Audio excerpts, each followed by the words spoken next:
I arrived at my parents' house with a homemade chocolate cake I spent 3 hours making for my mom's birthday. The moment I walked in, my father Gerald looked up from his recliner and immediately said, "Don't cause drama, just leave it and go." Before I could respond, my mother Linda took the cake from my hands, laughed mockingly, and set it directly on the kitchen floor for their golden retriever Murphy. "At least he'll enjoy it," she said with cruel satisfaction. I stood frozen, watching Murphy sniff at my carefully crafted birthday gift. I drove home in complete silence, my hands gripping the steering wheel so tightly my knuckles turned white. The humiliation burned in my chest like acid. 3 hours I had spent in my kitchen, measuring ingredients, testing the frosting, making sure the layers were perfectly even. I had imagined my mother's face lighting up when she saw it, maybe even getting a genuine hug for the first time in months. Instead, I watched my birthday gift become dog food. By the time I reached my apartment, my girlfriend Sarah was already home from her shift at the medical clinic. She took one look at my face and immediately knew something terrible had happened. I collapsed into our worn leather couch and told her everything. How my father barely looked up from his football game. How my mother snatched the cake like it was contaminated. How they both acted like my presence was an unwelcome interruption. Sarah sat beside me, her hand on my shoulder, and then she said something that made my blood run cold. "Tony, I need to tell you about something that happened at the grocery store last week." She had been buying vegetables in the produce section when she overheard my cousin Beth talking loudly to another woman near the bananas. Beth was going on about how irresponsible I was, how I never helped my family, how I was 32 years old and still living with my girlfriend because I couldn't afford my own place. The other woman was asking questions, and Beth kept elaborating about what a disappointment I was to my parents. I wanted to say something. Sarah continued, her voice getting quieter. "I wanted to tell her about all the money you send them every month, about how you covered their emergency room bill last year, about the new washing machine you bought them, but I didn't want to cause problems in your family." The room started spinning around me. I stumbled to my desk and pulled out my laptop, opening my online banking. There it was, month after month for the past 3 years, $800 transferred to my parents' account on the 15th of every month, like clockwork, sometimes more when they called with emergencies. I scrolled through the transaction history, my stomach sinking deeper with each entry. September, $800 regular payment, plus $500 when Mom called crying about their mortgage being behind. August, $800 regular payment, plus $300 when Dad said their air conditioning broke. July, $800 regular payment, plus $700 when they needed help with property taxes. In 3 years, I had given them almost $30,000. I clicked over to our joint savings account, the one I had set up specifically to help them with emergencies. My parents had been making regular withdrawals, but not for emergencies. $200 at Romano's Italian restaurant, $400 at Ashley Furniture, $150 at Paradise Day Spa, $300 at Best Buy. They were living off my money and then telling my extended family that I was a deadbeat who never helped anyone. Sarah leaned over my shoulder, looking at the screen. "Tony, this is insane. You've been supporting them completely, and they're telling everyone you're irresponsible." The worst part was remembering all the family gatherings where relatives would make comments. "Tony, you really should help your parents more. When I was your age, I made sure my family was taken care of. Your parents sacrificed so much raising you kids." And through every single one of these conversations, my mother and father would nod sadly, looking like martyred saints suffering through an ungrateful son. I thought back to my Uncle Kevin's retirement party 6 months ago. Multiple relatives had pulled me aside to lecture me about family responsibility. My Aunt Margaret had actually said, "Your parents are getting older, Tony. They need to know their children care about them." All while my father was wearing a brand new Rolex, and my mother was carrying a designer purse I had indirectly paid for. The financial abuse was bad enough, but the character assassination was devastating. They had systematically destroyed my reputation with our entire extended family while taking my money every single month. They had created a narrative where they were the suffering, abandoned parents, and I was the selfish son who cared only about himself. Sarah pulled up their Facebook profiles on her phone. My mother's recent posts showed her at expensive restaurants, getting professional manicures, showing off new jewelry. My father had posted photos from a weekend trip to Napa Valley just last month. The comments were full of family members praising them for treating themselves and enjoying their golden years. Golden years funded entirely by their son's hard work, while they painted him as worthless. "How long has this been going on?" Sarah asked. I calculated back to when the monthly payments started. 3 years. Ever since Dad had that minor heart episode and Mom called me sobbing about medical bills. Except now I realized there probably never were any overwhelming medical bills. His insurance covered everything except a small copay. They had used his health scare to manipulate me into establishing a pattern of regular financial support, then built their lifestyle around that income while destroying my character to anyone who would listen. The cruelest part was understanding how calculated it all was. They didn't just happen to treat me badly while taking my money. They deliberately created a false narrative about my character to justify their treatment of me. If everyone believed I was selfish and irresponsible, then their coldness toward me seemed reasonable. They had engineered a situation where they could abuse me financially and emotionally while appearing to be the victims. I closed the laptop and stared at the wall. 3 years of my life. 3 years of working overtime to make sure I could send them money. 3 years of declining social activities because I needed to budget for their support. 3 years of believing I was doing something good and meaningful, all while they were using my generosity to fund their comfortable lifestyle and telling everyone I was a failure. The next morning, I woke up with a sick feeling in my stomach that wouldn't go away. Sarah had already left for work, leaving a note that she loved me and we would figure this out together. But I needed to understand exactly how deep this betrayal went. I decided to call my Uncle Robert, my father's brother. Robert had always been the family truth-teller, the one person who didn't sugarcoat anything. If anyone would give me straight answers about my parents' financial situation, it would be him. "Tony, good to hear from you," Robert said when he picked up. "How are things going?" "I'm doing well, Uncle Robert. I was actually calling to ask about Mom and Dad. Are they doing okay financially these days?" Robert chuckled. "Are you kidding? They're doing better than they have in years. Ever since your grandmother Helen left them that $45,000, they've been living pretty comfortably. Your dad was just telling me they're thinking about booking one of those Alaska cruise packages. Good for them, you know. After all those years of struggling, they deserve to enjoy themselves." The phone slipped in my hand. Grandmother Helen had died 8 months ago. 2 weeks after her funeral, my parents had called me in tears, saying they were overwhelmed with funeral expenses and asking for $2,000 to help them get back on their feet. I had transferred the money immediately, no questions asked. The inheritance. I managed to say, "When did they receive that?" "Oh, it came through pretty quickly after the will was settled. Maybe 7 months ago. Your father deposited it right away. He showed me the bank statement because he was so excited. Smart of them to put it in that joint account so they both have access." The joint account. The same account I had been contributing to for 3 years.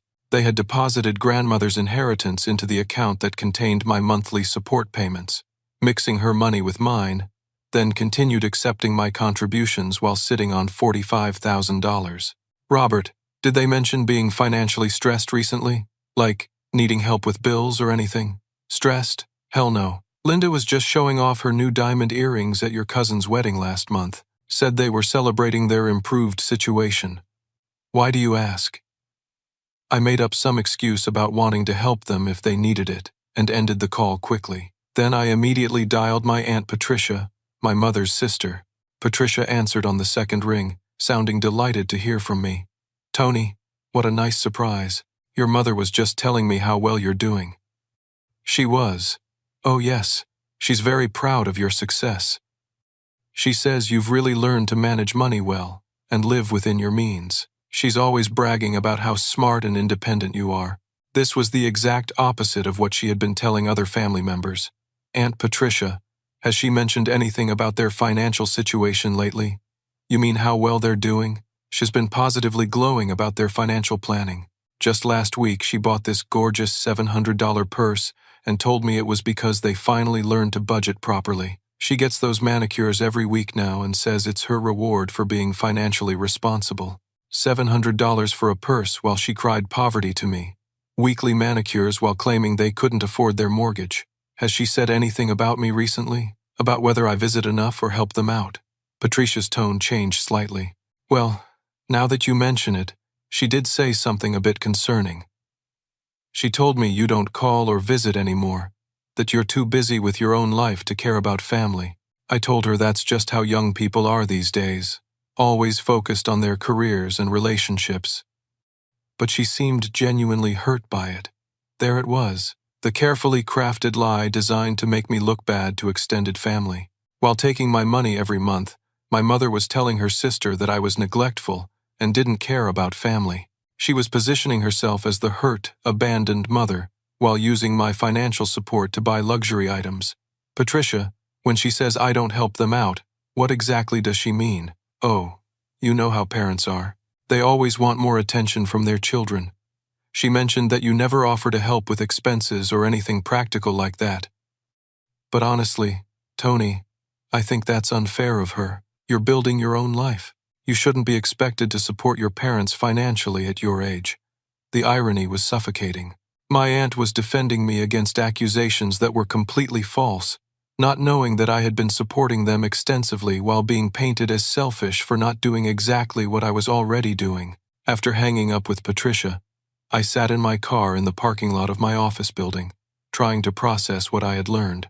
My parents had inherited $45,000 7 months ago. They had hidden this inheritance while continuing to accept my monthly support payments. They had used my money and grandmother's money to fund a lifestyle of restaurants, shopping trips, and luxury purchases. And throughout this entire time, they had been telling different family members different stories about my character and involvement in their lives. To some relatives, I was irresponsible and never helped. To others, I was successful but neglectful. The common thread was that I was always the problem, never the solution. I called my office and told them I needed a personal day, then drove to the public library to use their computers and research my grandmother's will. It was a matter of public record, and I found it within an hour. Grandmother Helen had left my parents exactly $45,000, with no conditions or restrictions. She had also left $10,000 to Jessica and $10,000 to me, but I had never received any notification about an inheritance. I called the probate attorney whose name was on the documents. Mr. Stevens, this is Tony Matthews. I believe my grandmother, Helen Matthews, left me something in her will, but I never received any paperwork about it. The attorney put me on hold for several minutes, then came back with confusion in his voice. Mr. Matthews, your inheritance was paid out 7 months ago. The check was sent to the address your parents provided for you. What address did they provide? He gave me my parents' address. They had intercepted my $10,000 inheritance and kept it for themselves. But the legal theft was almost secondary to the emotional manipulation. They had used grandmother's death as an opportunity to extract more money from me, claiming funeral expenses and financial hardship while sitting on a substantial inheritance. They had stolen my portion of that inheritance, and they had continued this charade for 8 months, while I sent them money I could barely afford, believing I was helping grieving parents who were struggling. The level of premeditation was staggering. This wasn't just casual selfishness or poor judgment.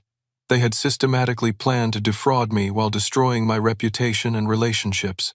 I drove home and found Sarah making lunch in our kitchen. When I told her what I had discovered, she sat down heavily in our kitchen chair.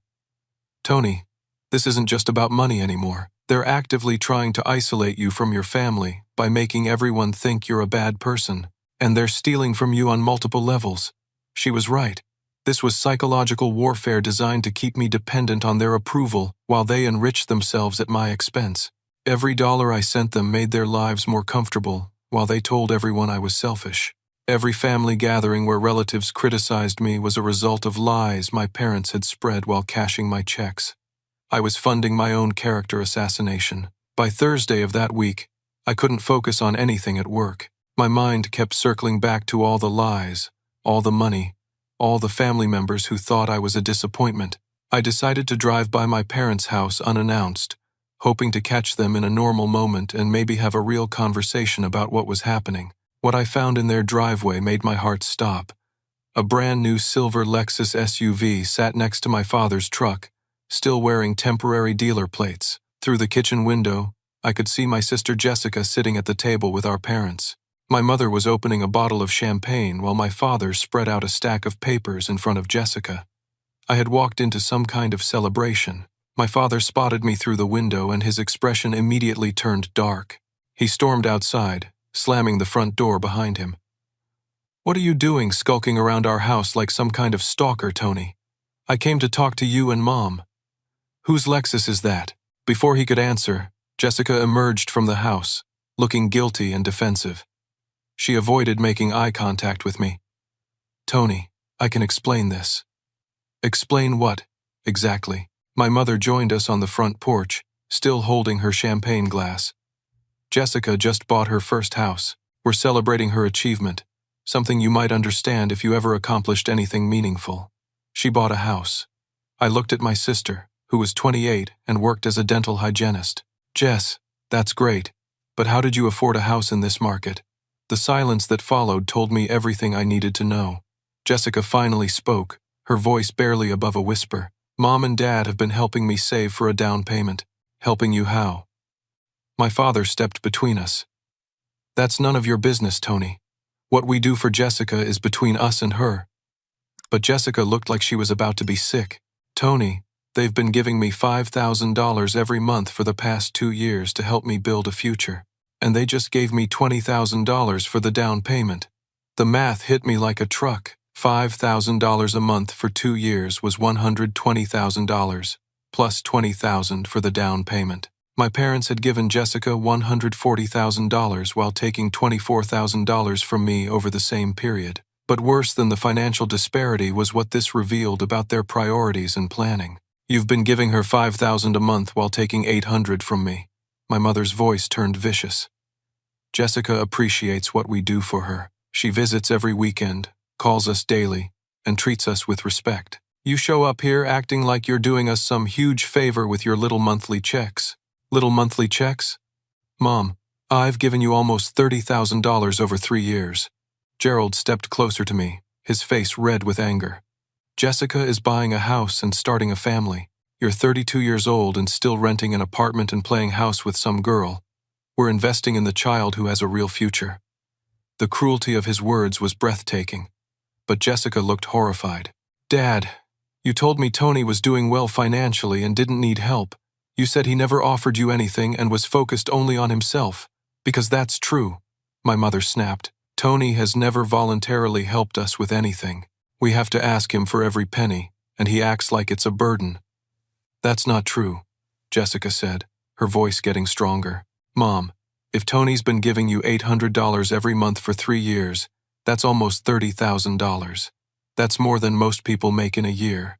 Jessica, don't you dare side with him over us," Linda interrupted. "We sacrificed everything for you children.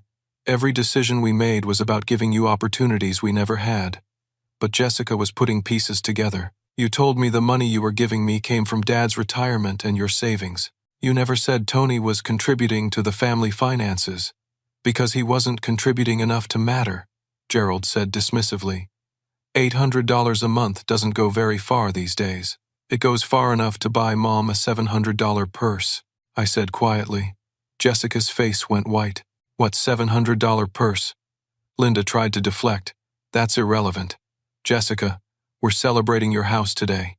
Don't let your brother ruin this moment with his jealousy and resentment." But Jessica was looking at the Lexus in the driveway, then back at our parents. "Whose car is that really?" The silence stretched out until Gerald finally answered. "We bought it for you as a housewarming present. You bought me a $60,000 car. You deserve nice things, sweetheart. You've worked hard and shown us respect and appreciation." Jessica turned to me, and I could see the realization dawning in her eyes. "Tony, exactly how much have you been giving them?" $800 every month for 3 years, plus extra for emergencies. Last month it was an additional $500 for their mortgage payment. But they told me their mortgage was paid off 2 years ago. The lies were unraveling faster than my parents could manage them. Jessica was discovering that she had been unknowingly participating in a system that exploited her brother while enriching her. Every dollar they gave her had partially come from money they had guilted me into providing. "Jessica, don't listen to him," my mother said desperately. "He's trying to manipulate you and cause problems in our family." But Jessica was looking at all of us with new understanding. "You've been taking money from Tony and giving it to me, and you never told either of us what you were doing. We were helping both of our children according to their needs, Gerald said. Tony makes good money and can afford to help his family. You needed assistance getting started in life. But you told me Tony was selfish and never helped anyone, because the amount he gives doesn't reflect what he could afford to give, Linda said, her voice getting shriller. He makes $70,000 a year and acts like $800 a month is some enormous sacrifice. Jessica stared at our mother. $800 a month is almost 25% of someone's take-home pay. How is that not a sacrifice? I felt a surge of gratitude toward my sister for defending me, but also sadness that she was discovering how manipulative our parents really were. Gerald tried to regain control of the conversation. Both of you are missing the point. Family helps family. Tony helps us, we help Jessica, and everyone benefits. This isn't complicated, except Tony doesn't benefit, Jessica pointed out, and he didn't know he was indirectly funding my house and car, because he would have made it about himself, Linda said. Everything is always about Tony and his hurt feelings. The projection was stunning. They had made every family interaction about rewarding Jessica and punishing me, but somehow I was the one who made everything about myself. Jessica looked at the house papers in her hands, then at the Lexus, then at me. I can't accept this knowing where the money really came from. Jessica Marie, you will not disrespect us like this, my mother warned. We are your parents, and we know what's best for this family. But Jessica was done being manipulated. What's best for this family would be honesty. Tony, I had no idea you were supporting them. If I had known, I never would have accepted their money. As I drove home that evening, I realized that my parents had created a system where they could exploit me financially while rewarding Jessica for being the good child. They had kept us both in the dark about their full financial picture, ensuring that neither of us could make informed decisions about the family dynamics. But Jessica's reaction gave me hope. Unlike our parents, she was capable of recognizing unfairness and choosing integrity over personal benefit. It was time to stop funding this corrupt system entirely. That weekend, I decided I needed to understand the full scope of how my parents had damaged my reputation. If I was going to confront this situation completely, I needed to know every lie they had told and every relationship they had poisoned. I started with Amanda, my ex-girlfriend from 2 years ago. We had been together for 18 months when she suddenly broke up with me, citing concerns about my reliability and family issues. The breakup had devastated me because it seemed to come out of nowhere. We had been talking about moving in together when she abruptly ended things. I called Amanda and asked if we could meet for coffee. She agreed, though she sounded surprised to hear from me. We met at a small cafe downtown where we used to go when we were dating. Amanda looked good, but nervous. After some awkward small talk, I got to the point. Amanda, I need to ask you about something. When you broke up with me, you mentioned concerns about my family situation and reliability. I never understood what you meant, and it's been bothering me ever since. She shifted uncomfortably in her seat. Tony, that was 2 years ago. Why are you bringing this up now? Because I recently discovered that my family situation is very different from what I thought it was, and I'm wondering if that affected our relationship. Amanda stared into her coffee cup for a long time before speaking. Your mother called me about a month before I broke up with you. My stomach dropped. She called you. She said she was concerned about you and wanted to talk to someone who cared about your well-being. She told me you had been borrowing money from your parents repeatedly and refusing to pay it back. She said you had anger issues that you hid from me, and that she was worried you would drag me down financially if we got more serious. The betrayal was breathtaking. She told you I borrowed money and didn't pay it back. She said you had asked them for help with your rent multiple times, and that you got angry when they suggested you should budget better. She told me she thought you might have a gambling problem because you always seemed to need money but never had anything to show for it. None of this was true. I had never borrowed money from my parents. I had been giving them money every month while paying my own rent on time. But my mother had twisted reality completely, painting me as financially irresponsible and emotionally unstable. Amanda, did it ever occur to you that she might be lying? Why would a mother lie about her own son? Parents know their children better than anyone. I figured if she was worried enough to call me, there must be something to it. The manipulation was sophisticated. My mother had positioned herself as the concerned parent, trying to protect my girlfriend from my supposed problems. Amanda had trusted her because society teaches us that mothers are inherently protective and honest about their children. She also told me you had anger management issues. What kind of anger management issues? She said you would explode at family gatherings and make scenes. She said you had thrown things during arguments, and that she was afraid you might become violent in relationships when you got stressed about money. I was stunned. I had never thrown anything or raised my voice at family gatherings. If anything, I was too passive during family conflicts, always trying to keep peace. Did you believe her? Amanda looked ashamed. It planted a seed of doubt. Then I started noticing things that seemed to confirm what she said, like how you would get quiet when we talked about money, or how you seemed tense after visiting your family. I interpreted your behavior through the lens of what she had told me. My natural introversion and stress from being financially manipulated had been reframed as evidence of anger issues and instability. My mother had poisoned Amanda's perception of me.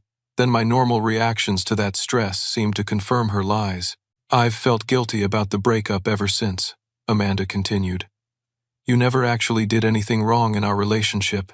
You were always kind and respectful to me. But her call made me second-guess everything. After leaving Amanda, I decided to investigate further. I drove to my neighborhood and found my neighbor Carl working in his yard. Carl, can I ask you something? Have my parents ever said anything about me to you or other neighbors? Carl stopped pruning his roses and looked uncomfortable. Tony, I don't like to get involved in family business. Please, it's important. He sighed and set down his pruning shears. Your father mentioned a few months ago that he was worried about your line of work. He said you were involved in something that made enough money to help them out, but he wasn't sure it was completely legitimate. He said my work wasn't legitimate. He didn't come right out and say it, but he implied that you might be involved in something shady. He said young guys don't usually have enough money to support their parents unless there's something questionable going on. My job as a project manager for a construction company was completely legitimate and well documented. But my father had cast doubt on my character by suggesting my ability to help them financially was suspicious. Did he say anything else? Your mother mentioned to my wife that they were concerned about your anger issues. She said you had trouble controlling your temper, and that's why you didn't come around very often. The same lies they had told Amanda were being spread throughout our neighborhood. They were systematically destroying my reputation while benefiting from my support. But the most devastating discovery came when I contacted my former boss, Marcus, who had recently left the construction company for a new position. I asked him to meet me for drinks after work. Marcus, I need to ask you about something confidential. Did my parents ever contact you about me while you were my supervisor? His expression immediately grew serious. How did you know about that? They contacted you. Marcus ordered another beer before answering. About 2 years ago, your mother called the office. She said she was a concerned parent who wanted to make sure we knew about some personal struggles you were having. What kind of struggles? She said you were dealing with substance abuse issues and anger management problems. She told me she was worried these problems might affect your work performance and wanted us to keep an eye on you. My career advancement had been sabotaged by my own mother. Did you believe her? I didn't know what to believe. You had always been a reliable employee, but the call made me more cautious about giving you additional responsibilities. It probably delayed your promotion by at least 6 months, while I waited to see if any problems would surface. 6 months of delayed promotion meant thousands of dollars in lost income, all because my mother had decided to interfere with my professional life. She also said she was concerned you might have financial problems because you were always asking them for money. The irony was suffocating. She had damaged my career prospects by claiming I had financial problems, when the reality was that I was supporting them financially while they spread lies about my character. Marcus, in the 2 years after that call, did you ever see any evidence of substance abuse or anger problems? No. If anything, you seemed more focused and dedicated than before. That's why I eventually recommended you for the promotion despite my initial concerns. My parents had nearly destroyed my career advancement with their lies, and only my actual job performance had overcome the damage they caused. As I drove home that evening, I realized the full scope of their campaign against me. They had systematically targeted my romantic relationships, my neighborhood reputation, and my career prospects while taking my money every month. They weren't just financially exploiting me. They were actively sabotaging my life while benefiting from my success. But the most chilling realization was how calculated it all was. These weren't random lies told in moments of anger. They had crafted specific stories designed to damage different aspects of my life while ensuring I remained isolated and dependent on their approval. Every dollar I gave them funded their comfortable lifestyle while they worked to ensure I would have nowhere else to turn when their manipulation finally became unbearable. They wanted me financially and emotionally dependent on them so they could continue their exploitation indefinitely. But I was done being their victim. Monday morning, I called in sick to work and spent the day documenting everything I had discovered. I made a detailed timeline of every financial transaction, every lie my parents had told, and every relationship they had damaged. I printed bank statements, took screenshots of their social media posts showing luxury purchases, and wrote down exact quotes from my conversations with Amanda, Marcus, and family members. Then I called my friend David, who worked as a paralegal at a small law firm downtown. David and I had known each other since college, and I trusted him completely. "Dave, I need legal advice about a family situation. Can you help me?" We met at his office that evening after his regular work hours. When I explained the situation and showed him my documentation, his expression grew increasingly serious. "Tony, this isn't just family drama. Your parents may have committed several crimes here." He pulled out a legal pad and started taking notes. "First, they intercepted your inheritance check and kept the money. That's mail fraud and theft.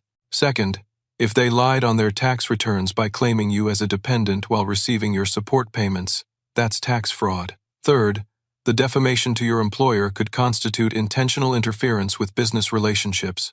What can I do about it? You have options. But before we discuss legal action, let me run a public records search to see what else we can find." David accessed several databases through his law firm's account. Within an hour, he had uncovered information that made my blood run cold. "Tony, your parents filed a new will 6 months ago. Do you want to know what it says?" I nodded, though I already suspected what he would tell me. "They removed you completely as a beneficiary and left everything to Jessica. That includes their house, their life insurance policy, and all financial accounts." The final piece of their plan clicked into place. They had been systematically extracting money from me while positioning Jessica as their sole heir. Every dollar I contributed to their lifestyle was increasing the value of assets that would only benefit my sister. "There's more," David continued. "They've been claiming you as a dependent on their tax returns for the past 3 years while receiving your support payments. How is that possible? They're claiming you live with them, and they provide more than half your support. But since you've been giving them money, they're essentially double-dipping. They get money from you, then claim you as a tax deduction to reduce what they owe the government. The fraud was more extensive than I had imagined. They had created a system where they benefited from my support in multiple ways, while ensuring I would receive nothing in return. Dave, what would you recommend?" He leaned back in his chair and studied my documentation. "You could file criminal complaints for mail fraud, tax fraud, and theft. You could sue them for defamation. You could report their tax fraud to the IRS, but honestly, pursuing all of those options would be expensive and time-consuming, and you might not recover much money. Then what should I do? Take away their funding source and let natural consequences handle the rest." David helped me understand that the most effective response was to cut off their financial support and expose their lies to the family members they had manipulated. Without my monthly payments, they would face immediate financial pressure, and without their carefully constructed false narratives, they would lose their social protection. "The joint account is the key," David explained. "You set it up, you're the primary account holder, and you've been the main source of deposits. You have every right to close it and withdraw your contributions." That evening, I went online and reviewed the account one more time.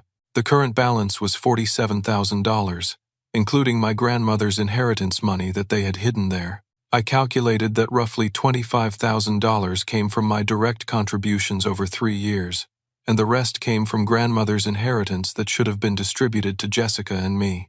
I transferred the entire balance to a new account in only my name, then closed the joint account. But I wasn't done. I spent the next 2 days crafting a detailed letter explaining everything I had discovered. I included copies of bank statements showing my contributions, screenshots of their luxury purchases, and quotes from family members about the lies my parents had told. The letter was respectful, but absolutely thorough. I laid out 3 years of documented evidence, and ended with a simple conclusion. I will no longer enable people who use my generosity to fund their lifestyle while destroying my character and relationships. I sent copies of this letter to Uncle Robert, Aunt Patricia, my cousin Beth, my other cousins and extended family members, and several of our family friends. I also sent copies to Carl and other neighbors who had heard my parents' lies about me, but I saved the most important copy for Jessica.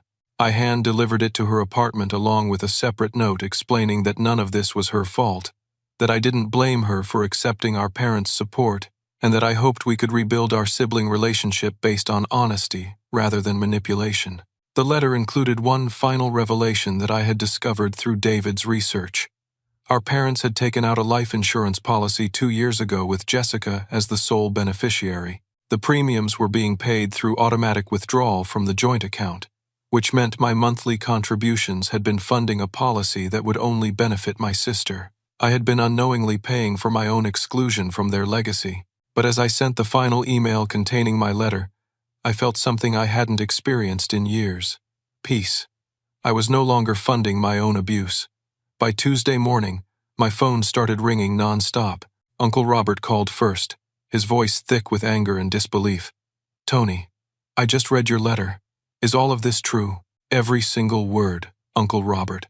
I have documentation for everything. Jesus Christ. I can't believe Gerald lied to me about Helen's inheritance. And Linda telling Patricia you were neglectful while you were sending them $800 a month? This is insane." Within hours, my parents' carefully constructed web of lies began falling apart. Aunt Patricia called my mother demanding explanations about the contradictions between her claims of poverty and her obvious wealth. Carl organized an impromptu neighborhood gathering where several families shared stories of my parents' lies about me. The most devastating blow came when Jessica called our parents and told them she was returning the $20,000 down payment for her house. "I can't live in a home that was purchased with money Tony sent to help you," she told them. "And I'm returning the car. I won't be part of this anymore." My mother's response, according to Jessica, was pure fury. "You ungrateful little bitch. After everything we've done for you, you're going to side with your jealous, manipulative brother." But Jessica stood firm. She had seen too much evidence to deny reality. By Wednesday, the financial consequences hit my parents hard. Without my monthly $800, they couldn't make their mortgage payment. Their credit cards, which they had been paying minimum balances on using my money, began accumulating interest charges they couldn't afford. The social consequences were even more severe. Family members who had been criticizing me for years now understood they had been manipulated. Several neighbors apologized for believing false rumors about my character, but instead of accepting responsibility, my parents doubled down on their victimization narrative. Thursday afternoon, my father showed up at my workplace, creating a scene in the lobby that required security intervention. He was screaming about ungrateful children and demanding that I stop this childish tantrum and restore their access to their money. "That money belongs to us," he shouted as security escorted him toward the exit. "You can't steal from your own family and expect to get away with it." The irony was breathtaking. He was accusing me of theft while standing in the lobby of the job he had nearly sabotaged with his lies to my boss. Friday brought the most desperate escalation yet. My mother called every family member she could reach, attempting damage control by claiming I had developed a gambling addiction and stolen their retirement savings. But her story fell apart immediately because too many people had already seen my letter with its detailed documentation. When lies didn't work, my parents hired an attorney specializing in elder law. They filed a legal complaint alleging that I had committed elder abuse by cutting off financial support they had become dependent on. Their lawyer argued that because I had established a pattern of regular support, withdrawing it suddenly constituted abandonment and financial abuse. They claimed I was retaliating against elderly parents who had simply tried to help both their children according to their different needs. But their legal strategy backfired spectacularly when my attorney David requested discovery of their financial records. The court documents revealed the full extent of their deception: the hidden inheritance money, their luxury purchases, their tax fraud, and their systematic lies to family members. The local newspaper picked up the story when my father's outburst at my workplace was captured on security cameras. The headline read, "Local man claims elder abuse after son discovers financial deception." The article detailed how I had been supporting parents who were secretly wealthy while they spread lies about my character. Community reaction was overwhelmingly supportive of my position. Comments on the newspaper's website praised me for standing up to manipulative family members and setting healthy boundaries. But the most satisfying consequence came when their mortgage company discovered the legal proceedings and began investigating their loan modification application from 2 years earlier. They had claimed financial hardship and minimized their assets to secure favorable terms, but the court documents revealed they had been hiding substantial assets and income sources. The mortgage company initiated its own fraud investigation, which could result in acceleration of their entire loan balance. Jessica found herself caught in an impossible position. Our parents demanded she choose sides, threatening to cut off all relationship with her if she continued supporting me. But Jessica had seen too much evidence to pretend their behavior was acceptable. "I can't unsee what they did to you," she told me over dinner, "and I can't pretend that taking their money while knowing where it came from would be ethical." She made the difficult decision to distance herself from our parents' legal strategy and return all the money they had given her. This choice cost her the monthly support and the house down payment, but it allowed her to rebuild her relationship with me based on honesty and mutual respect. Our parents' isolation became complete when their attorney withdrew from the case. David had provided overwhelming evidence that his clients had committed fraud, making their claims of victimization legally impossible to defend. Facing potential criminal charges for tax fraud and mail theft, my parents finally requested mediation through David's office. They wanted to negotiate a resolution before their legal problems became even more serious. After months of lies, manipulation, and attempted legal intimidation, they were finally ready to face consequences for their actions. But I was no longer interested in quick fixes or partial accountability. If we were going to resolve this situation, it would be on terms that ensured they could never exploit me or anyone else in our family again. The mediation session took place in David's conference room on a cold morning in December. My parents arrived looking older and more defeated than I had ever seen them. Their expensive clothes and confident demeanor had been replaced by cheap outfits and nervous energy. For the first time in years, they were facing consequences they couldn't manipulate or escape.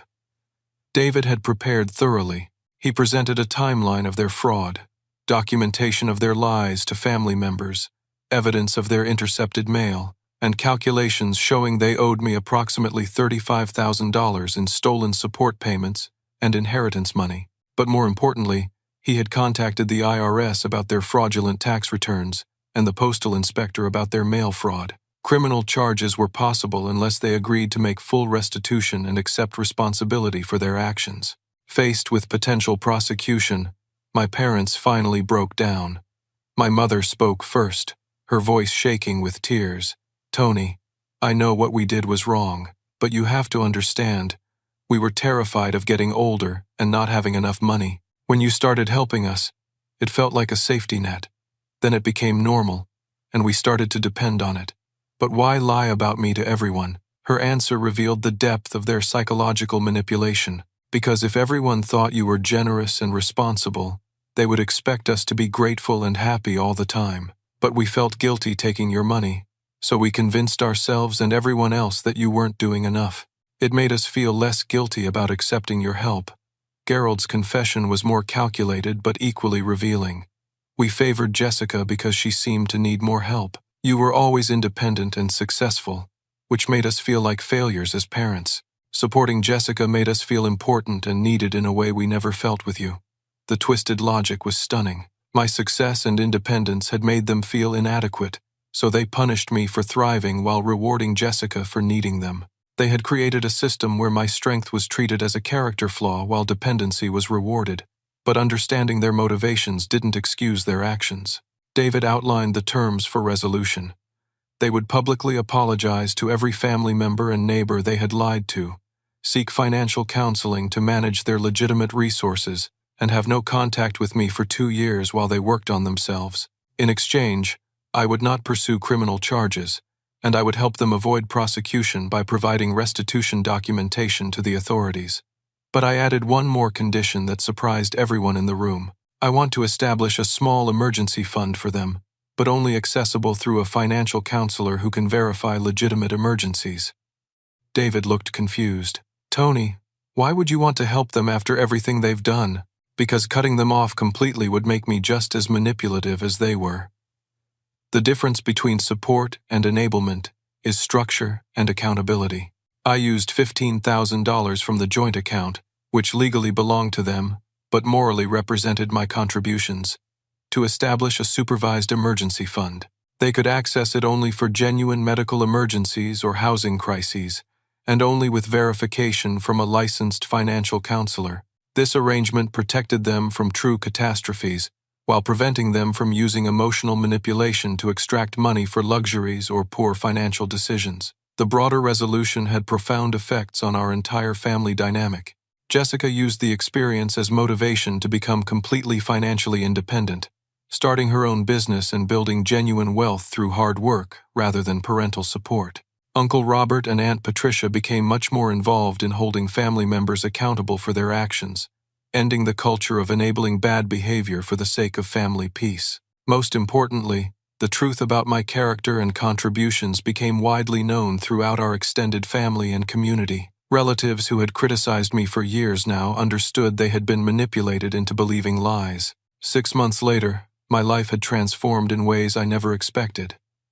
My relationship with Sarah deepened because she had witnessed my strength in setting boundaries with toxic family members. She said watching me choose self-respect over family approval had shown her what real integrity looked like. Amanda reached out to apologize and express admiration for how I handled the situation. While we didn't restart our romantic relationship, we rebuilt a genuine friendship based on honesty about how my parents had manipulated her perceptions. My career prospects improved dramatically when the truth about my character became known. Marcus, my former boss, recommended me for a senior position at a major development company, citing my integrity under pressure as a key qualification. But the most meaningful change was in my relationship with Jessica. For the first time in our lives, we had a sibling bond based on mutual respect and honesty rather than competition for parental approval. We established new family traditions that didn't involve our parents, creating the loving family dynamic we never had growing up. Jessica later told me that watching me stand up for myself had inspired her to examine other relationships in her life where she accepted poor treatment to avoid conflict. The experience taught me profound lessons about love, respect, and healthy boundaries. I had spent years believing that love required acceptance of any behavior, that supporting family meant enabling their worst impulses, and that loyalty demanded silence in the face of abuse. But real love sometimes means allowing people to face consequences for their choices, rather than rescuing them from their own behavior. True family support means helping people become their best selves, not funding their dysfunction. Most importantly, I learned that protecting yourself from exploitation isn't selfish or cruel. It's necessary for building authentic relationships that honor everyone's dignity and worth. 2 years later, my parents completed their financial counseling and sent me a letter requesting renewed contact.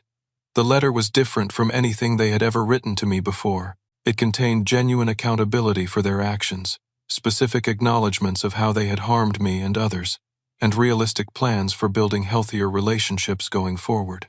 We started with monthly phone calls, then occasional family dinners, always with clear boundaries about respectful behavior and honest communication. The relationship we built was smaller but infinitely more genuine than what we had before. During one of those dinners, my mother said something that brought our healing full circle. "Tony, I spent so many years resenting your independence that I forgot to feel proud of the man you became. I'm sorry it took losing you completely for me to understand what I had." The final test of our new relationship came when I baked a birthday cake for her 70th birthday. When I arrived at their house with the homemade chocolate cake, my father stood up from his recliner and said, "Thank you, son. That means more to me than you know." This time, my mother accepted the cake with genuine gratitude, placed it carefully on the kitchen counter, and gave me the first sincere hug I had received from her in decades. As I reflect on this journey, I understand that the most loving thing I did for everyone involved was to stop enabling destructive behavior and start modeling healthy relationships. My parents needed to face consequences to learn and grow. Jessica needed to see what integrity looked like under pressure, and I needed to learn that my worth as a person wasn't determined by how much abuse I was willing to accept. The life lesson that emerged from this painful experience brings me peace. You cannot earn love through payment or endure your way to respect. Healthy relationships require mutual care, honest communication, and respect for boundaries. When those elements are missing, the most loving response is to protect your own dignity while allowing others to choose whether they want to do the work necessary to build something genuine. Setting boundaries isn't punishment, it's protection. And sometimes protecting yourself is the best gift you can give to everyone around you. I want to ask you something. Have you ever found yourself supporting someone who was taking your help for granted while treating you poorly? How did you handle that situation? Share your story in the comments below. If this story resonated with you, please give it a like and subscribe for more real-life experiences about setting boundaries and building healthier relationships. And if you know someone who needs to hear this message about the difference between love and enablement, please share this video with them. Thank you for listening to my story, and I hope it helps you recognize your own worth and build the respectful relationships you deserve.